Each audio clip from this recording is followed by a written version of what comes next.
Bonjour et bienvenue sur notre chaîne YouTube. Dans cette section électronique, nous allons voir dans cette première vidéo le matériel de labo nécessaire aux débutants ou confirmés, pour tous ceux qui veulent se monter un labo ou ceux qui veulent améliorer ce qu'ils ont déjà. Nous allons voir un petit peu par rapport au budget, l'intérêt de mettre une partie de son argent dans du matériel haut de gamme ou d'entrée de gamme. Quoi choisir, que faire par rapport à vos habitudes de travail, à vos envies. Donc on va commencer tout de suite par les gens qui n'ont pas forcément beaucoup de moyens, qui vont faire de l'électronique vraiment de manière très occasionnelle.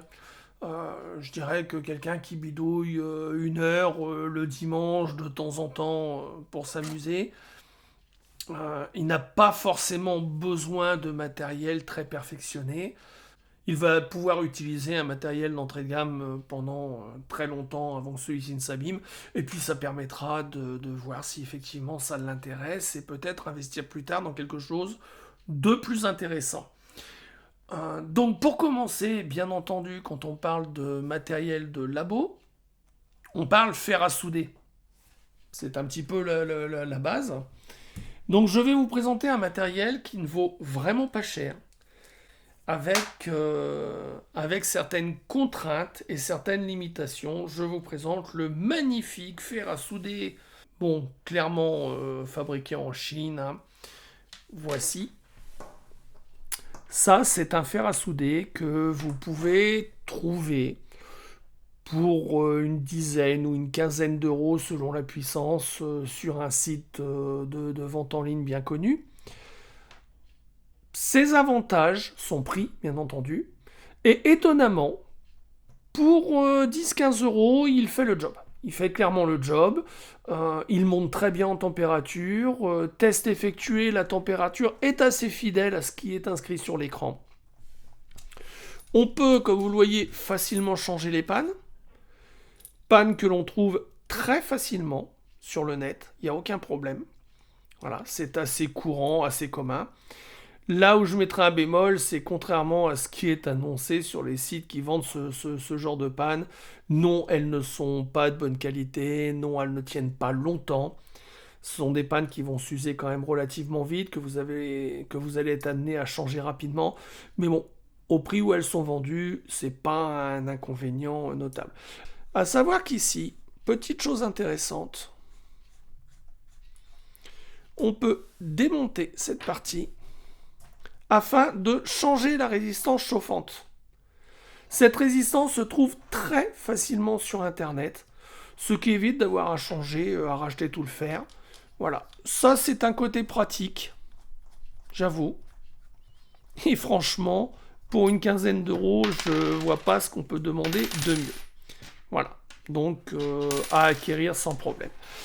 J'ai aujourd'hui encore ce fer que j'utilise régulièrement, mais pas pour souder. Je vais vous expliquer pourquoi. C'est son autre avantage. Ici, vous avez un bouton plus-moins qui sert à régler la température avec un affichage à cristaux liquides. Bien entendu, la température est indiquée. Comme je l'ai dit, elle est assez fidèle. Une prise de courant standard. Et je dirais, heureusement et malheureusement. Alors effectivement, même dans les anciennes prises, ça fonctionne. Malheureusement, parce qu'il manque une petite patte, la patte de terre. Il n'y a absolument aucun fil de terre dans cet appareil. Et ça pose un petit problème à ceux qui vont vouloir souder des CMS ou des composants sensibles aux décharges d'électricité statique. Une décharge électrostatique peut détruire effectivement un composant très facilement. Obligation donc, quand vous utilisez ce fer, de venir toucher une masse. Pour éviter les petits problèmes, vous touchez simplement une masse. Bon, ça peut améliorer, éviter de détruire vos composants. Ensuite, vous pouvez souder. Mais bon, c'est quand même pas la panacée. Il y a un petit peu de risque. Donc, pour débuter, tous ceux qui font du composant traversant et des composants où la décharge électrostatique n'est pas un problème, vous pouvez l'utiliser sans vraiment les yeux fermés, il est très bien. une utilisation que j'ai de ce fer aujourd'hui. C'est tout simplement de le régler sur une centaine de degrés ou 120 degrés. Et sa panne rentre très bien dans les petits inserts métalliques que l'on met dans les boîtiers. Ça, c'est super pratique, franchement. Je fabrique beaucoup de boîtiers à l'imprimante 3D. Je mets des inserts métalliques en cuivre. Je mets ce genre de petits inserts métalliques. Alors, le côté pratique, voilà. On prend le fer à souder. Clac. On met l'insert. Ça tient très bien. On le positionne. Là, en l'occurrence, je le positionne à l'envers.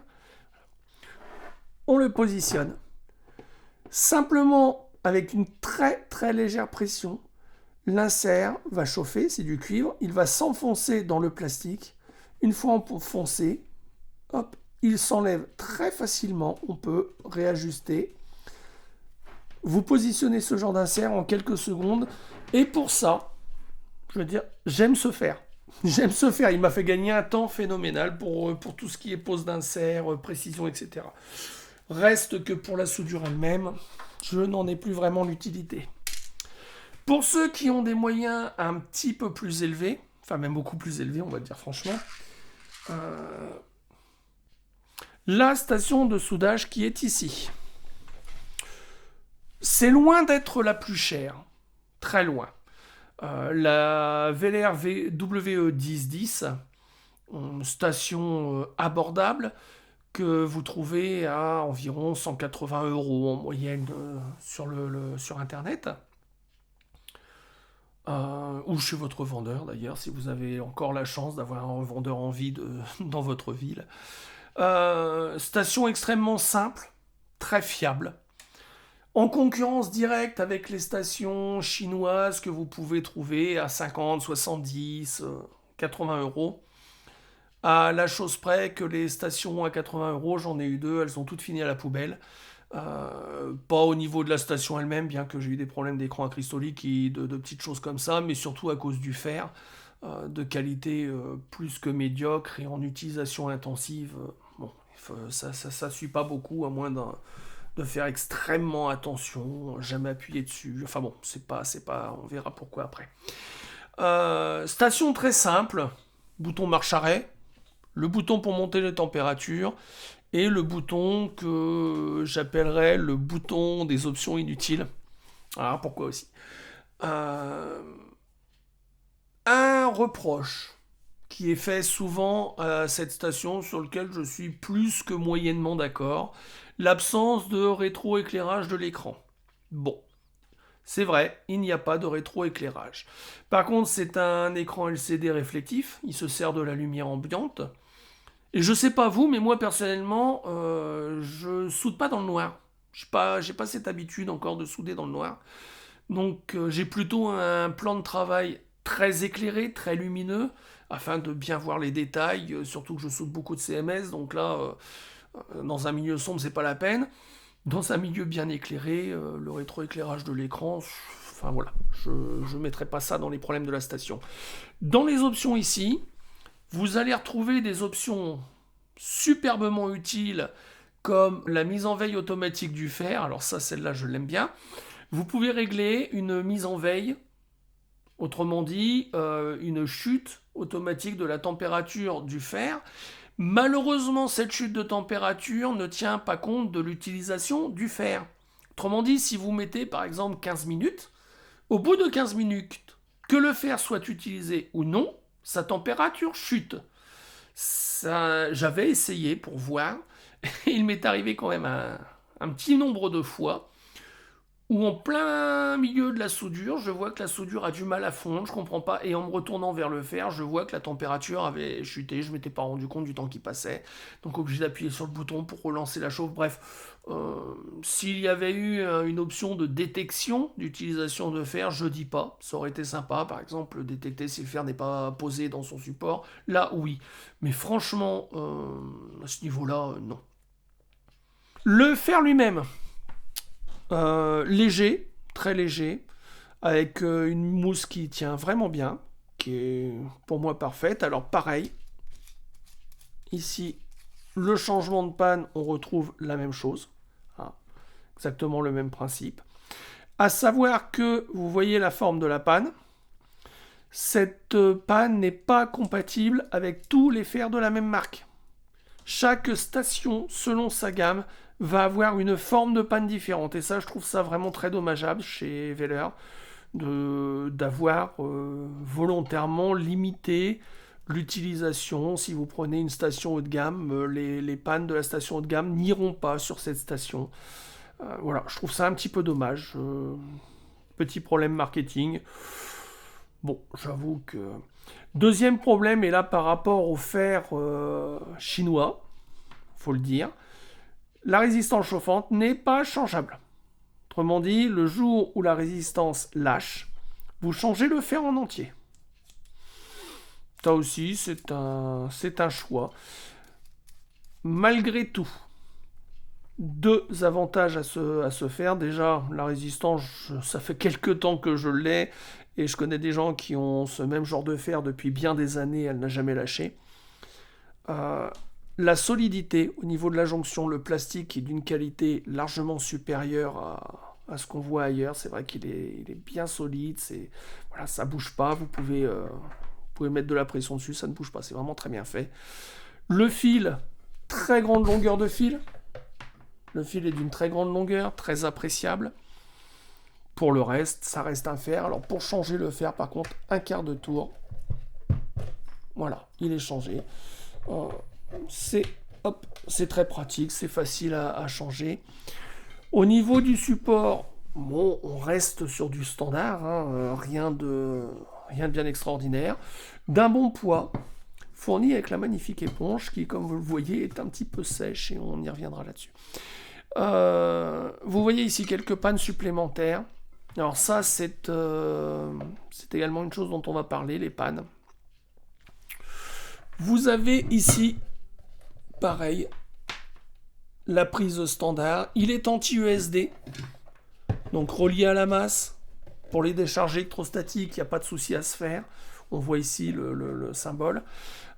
Donc franchement, très bon fer, station de travail qui effectivement, bon oui, elle coûte 180 €, mais vous l'avez pour des années, et je parle en usage intensif.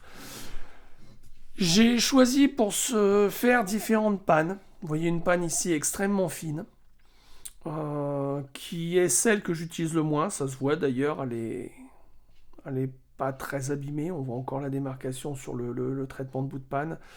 Je l'utilise exceptionnellement pour de la retouche sur des pattes de CMS. Ça arrive que voilà, on a une patte qui soit mal soudée ou deux pattes qui soient soudées ensemble. Bon, pour faire une petite retouche rapide, franchement, elle est très bien, très fine, très agréable. Ça, bon, je la conseille. Elle n'est pas indispensable, mais en dépannage. Celle que j'utilise le plus, et là pour le coup on le voit aussi, c'est cette panne ciseau. Elle est plate des deux côtés, tout son nom de ciseau. Très pratique parce qu'elle fait la taille à peu près d'un CMS version 800. Voilà, donc pour souder, pour rectifier une petite soudure sur des CMS, etc., elle est vraiment à la pile poil la bonne taille. Suffisamment large également pour souder les pattes de composants traversants, pour reprendre une soudure sur un microcontrôleur, voilà, elle est bonne dans pratiquement toutes les situations. C'est la panne vraiment que j'utilise et que j'use le plus. La panne qui est ici, c'est une panne ciseau large. Alors celle-là, elle est très très très intéressante pour deux situations. La première situation, bien évidemment, les soudures de masse. Quand vous avez une masse très importante, la surface de la pâte fait qu'elle permet de chauffer une grosse partie, une grosse surface en une seule fois, perd beaucoup moins en température que les autres petites pannes, donc fait un maintien de la température de fusion de meilleure qualité que les petites pannes. Donc pour tout ce qui est grosse soudure de masse ou Également pour les gros composants, style transformateur ou des choses comme ça qui ont des pattes assez larges, elle est pas mal, elle est très pratique. La deuxième raison pour laquelle je possède cette panne, c'est le dessoudage de CMS. Très très pratique. La largeur ici de la panne, c'est à peu près la largeur des CMS en 802. Donc pour dessouder un CMS sans avoir besoin d'y aller avec les petites pannes, la tresse à dessouder, ou alors les stations air chaud, vous posez la panne contre le CMS, vous attendez quelques secondes, vous avez juste à le pousser, il se dessoude tout seul en quelques secondes, c'est super pratique. Il n'y a pas besoin de sortir autre chose, vous avez votre fer, vous mettez cette patte là, vous dessoudez vos CMS, ça gagne un temps fou, c'est très précis, très pratique, donc je la conseille également. La dernière panne, c'est celle-ci. Alors comme on peut le voir, elle n'est pas de marque Veller. Contrairement aux autres, c'est une marque indépendante, mais qui reprend le même dessin ici. C'est une panne qui est creuse, qui va garder de la soudure, garder une réserve de soudure par capillarité. Très très très pratique et je dirais même indispensable pour tous ceux qui soudent des CMS à partir des petits composants à 8 pattes jusqu'au microcontrôleur à 30, 60 pattes. Ça, c'est super pratique. Franchement, il n'y a pas mieux. J'ai tout essayé, j'ai essayé à peu près toutes les façons possibles et inimaginables de souder ces composants. Je n'ai jamais obtenu de résultat aussi bon qu'avec cette panne, pour la même facilité, la même simplicité. Vous remplissez votre panne de soudure, tout simplement. Vous posez votre microcontrôleur ou ce que vous avez à souder sur votre circuit imprimé. Il y a juste à approcher la pâte. Le fait que la soudure reste accrochée à la panne, en tirant la panne le long des pattes, toutes les pattes se retrouvent soudées. Il n'y a absolument aucune interconnexion entre les pattes, la soudure restant à l'intérieur de la panne. Donc vraiment, vous avez juste à tirer. La soudure est nickel du premier coup en quelques secondes. Vraiment, on prend, on tire, c'est soudé. J'ai encore pas trouvé mieux. Je préciserai quand même que pour ce faire, je me contente généralement pas de la soudure et du flux intégré, mais que j'utilise un petit flux externe qu'on va voir, qui facilite également grandement ce genre d'opération et qui pour moi est également indispensable à ce genre de soudure. Je vous parlais du flux, moi j'utilise ce flux quand je fais des CMS. Alors j'ai enlevé l'étiquette là, tout simplement pour pouvoir voir la réserve, parce que l'étiquette a tendance à tout cacher, donc j'aime bien savoir combien il en reste. Ce flux, je l'aime bien. Je l'aime bien, c'est peut-être pas le meilleur, il y a eu beaucoup de tests sur les différents flux, les flux chinois, les flux de marque, les flux de tout ce qu'on veut. Il reste qu'à un moment, il faut en choisir un. Bon, j'ai testé différents flux et je me suis retrouvé à bien aimer celui-là. Voilà, il se nettoie très très facilement, il est impeccable, les soudures se font très très bien. Donc bon, je n'ai pas forcément de raison de tout tester. J'en ai trouvé un qui est bien, voilà. Je vous le conseille. Euh, Essayez celui-là, essayez-en d'autres. Je dirais au prix du flux, quand vous avez vidé une seringue, bon bah achetez peut-être une autre marque pour voir la différence et prenez celui qui vous convient le mieux. Ils sont tous en moyenne quand même bons. Hein, il n'y a pas un flux extraordinaire, un flux très mauvais dans l'ensemble. Quand vous tapez dans des marques ou dans des choses correctes, le résultat, ça de toute façon bon. Bon, j'ai préféré celui-là, c'est un choix. À savoir que je n'achète pas sur les plateformes en ligne. Celui-là ainsi que pas mal d'autres choses, j'ai acheté ça chez Farnell. Alors vous pouvez le trouver chez Farnell, chez Mauser, chez différents fournisseurs. Le prix n'est pas bien différent, mais au moins je suis sûr d'avoir l'original et pas avoir une copie présentée comme originale. Je préfère. Voilà, c'est un choix. Et puis tant qu'à faire, autant faire travailler des magasins qu'on connaît. Le jour où ils sont plus là, ça sera comme dans nos villes, il n'y aura plus non plus d'électroniciens. Donc on va essayer de limiter un peu la casse. J'ai également acheté ce flux. Pareil chez Farnell, hein, du Multicompro, voilà, un flux, une résine dure. Alors vous allez me dire, ça doit être très difficile à étaler sur les composants. Oui, effectivement, c'est très difficile, c'est impossible, et surtout, c'est pas pour ça qu'elle est faite.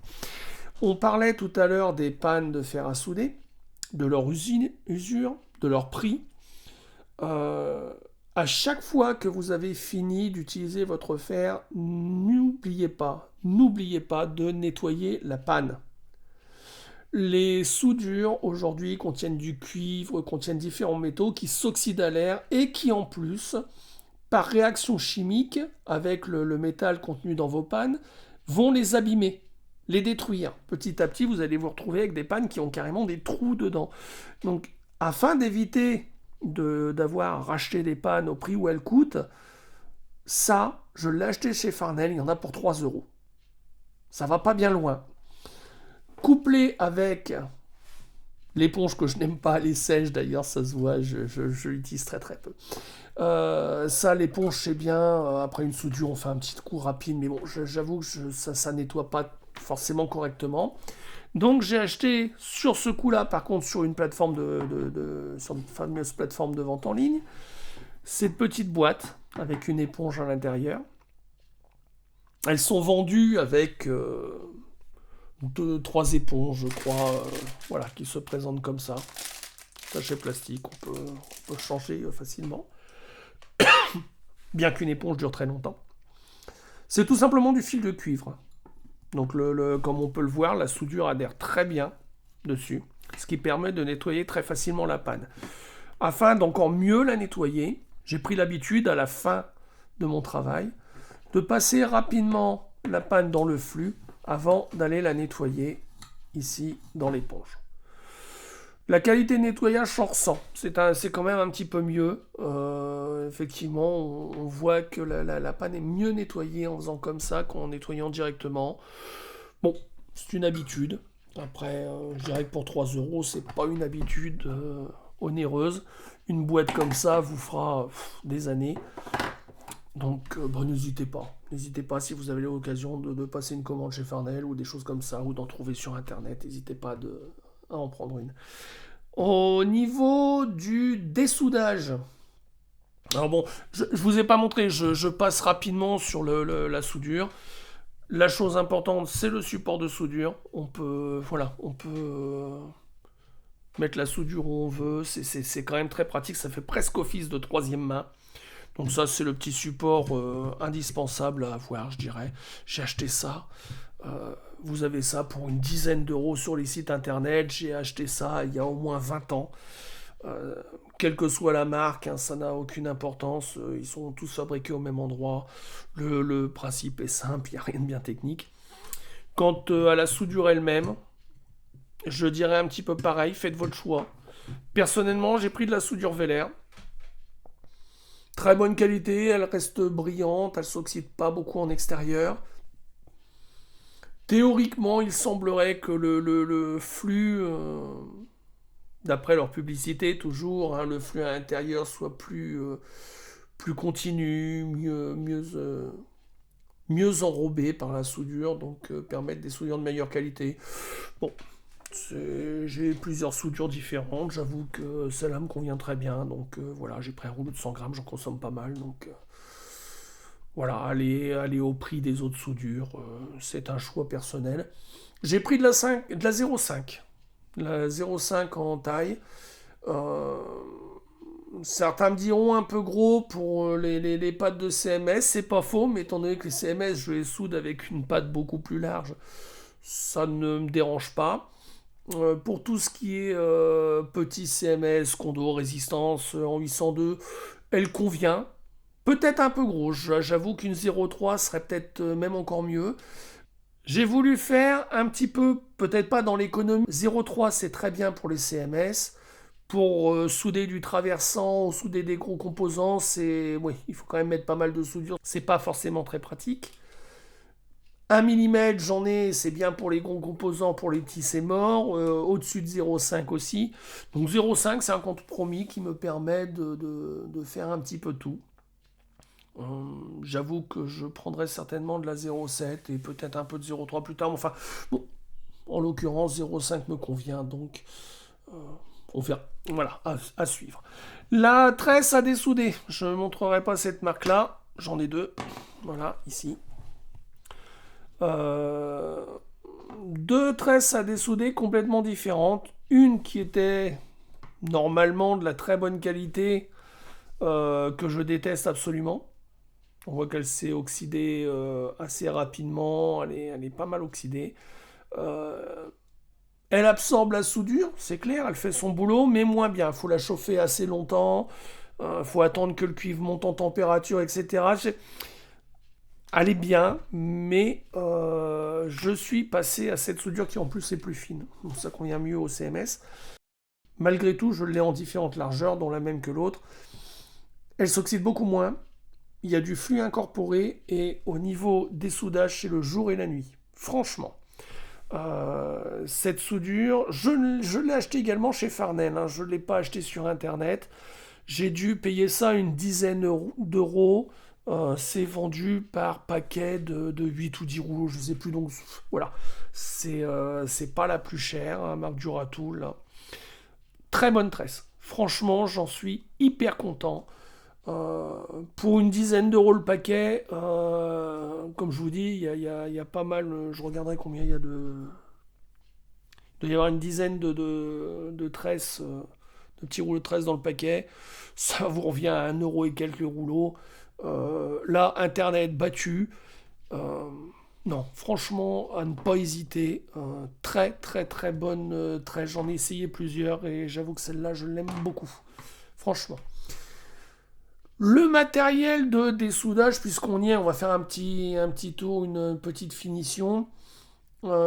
Certains n'aiment pas la tresse, alors il y a le matériel haut de gamme, euh, pour le coup extrêmement cher et très puissant, que je nommerai la pompe à dessouder aluminium. Bon, bien sûr, c'est une plaisanterie, hein, ça vaut quelques euros, c'est vraiment pas très cher. Le principe simple, vous avez un piston, quand vous appuyez sur le bouton, ça fait une dépression rapide, ça aspire l'air rapidement, et donc la soudure. Vous avez ici, quand vous poussez le petit piston qui permet ici de déboucher la buse, et c'est démontable ici, voilà, avec un petit joint. Vous pouvez démonter votre pompe, hop, voilà, afin de sortir les petits morceaux de métaux, les choses qui ont été aspirées pour pas que ça bouche la buse et qu'elle dure très longtemps. Donc ça, c'est quelques euros. C'est pareil pour dessouder les pattes des gros composants, etc. Concernant les outils de labo, je vais vous présenter maintenant quelques pinces. Alors, je ne vais pas toutes vous les présenter parce que j'en ai une collection depuis les années. J'ai réussi à en mettre quelques-unes de côté. Je vais vous présenter vraiment les principales qu'un amateur peut trouver très facilement.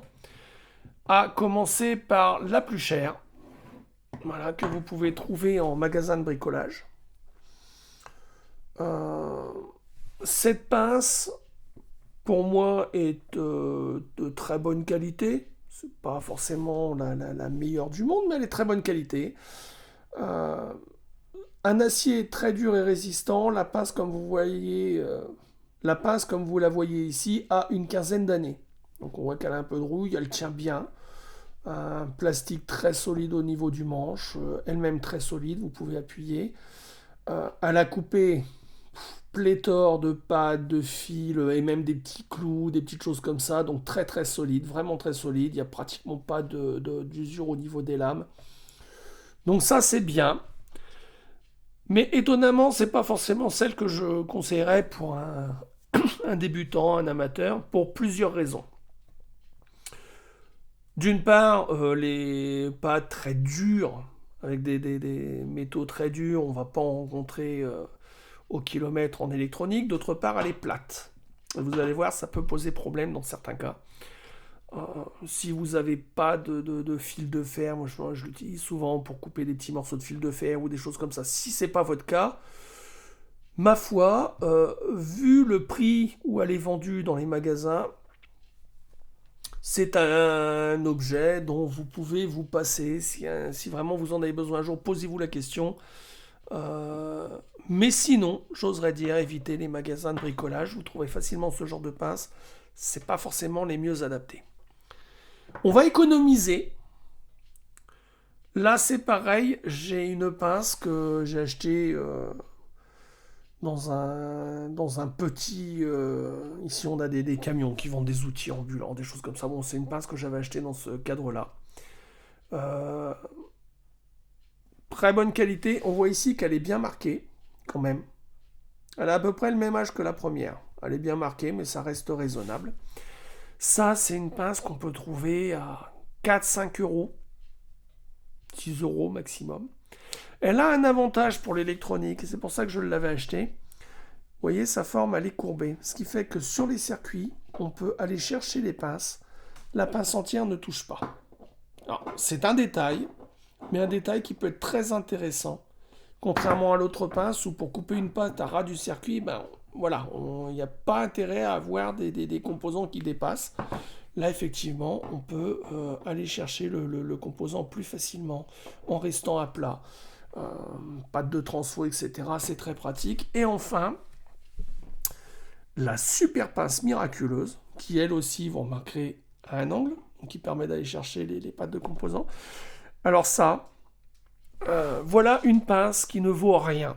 Là, vous la trouvez pour le coup sur les sites chinois, AliExpress, Banggood, sur la grande plateforme en ligne.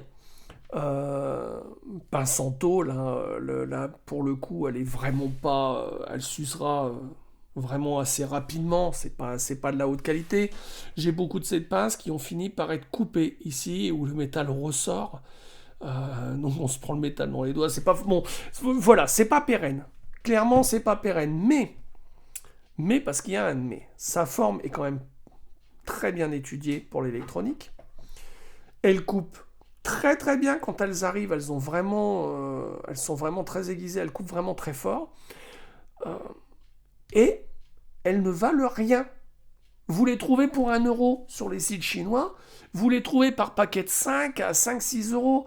Et je peux vous dire qu'une pince comme ça, même si elle n'est pas de super qualité, peut vous faire 1 an, 2 ans.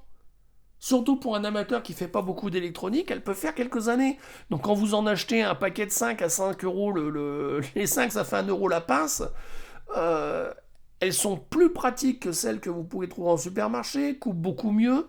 Bon, elles sont moins pérennes, mais franchement, n'hésitez pas. Là, vous pouvez faire de l'économie quand vous débutez, acheter ce genre de pince.